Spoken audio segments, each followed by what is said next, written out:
Okay, explain lah. Kau dah marking semua kan? Dah. Okay, kau explain. Dekat mana kau nak entry, kat mana kau nak cut loss. Okay, hari apa kau boleh tengok timing dia. Kita tak nak cerita pasal projection Elliot Wave. Kita cerita pasal time occurrence ni, timing ni. Macam mana kau nak cerita sekarang?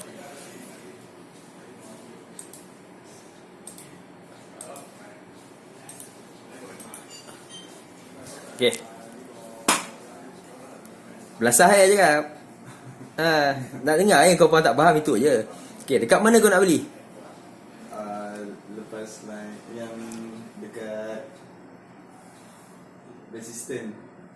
Dekat mana resistant? Dekat line 6. Itu vertical line. Betul. Kau dah marking kan? Okay, itu vertical. Marking kau horizontal. Berapa resistance-nya? Yang bulat tu. 183. Okay. Entry kau kat mana? Atas sikit lah. Lebih kurang? 184 dia.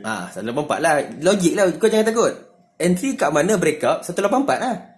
Maknanya selagi tak bagi break resistance, janganlah beli.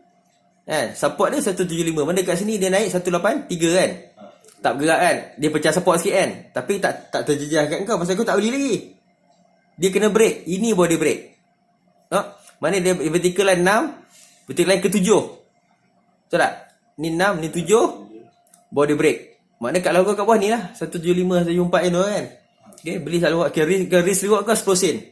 Mana kalau A 10 sen, 194 kat sini.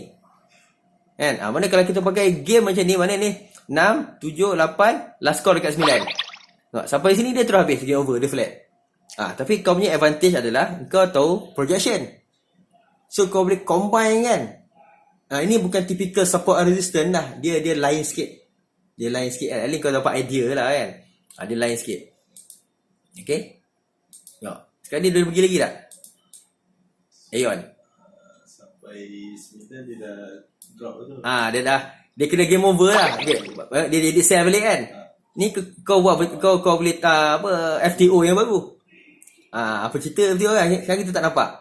Okay. Tapi kau dah boleh buat dah. Okay, cuba kau projek yang baru ya.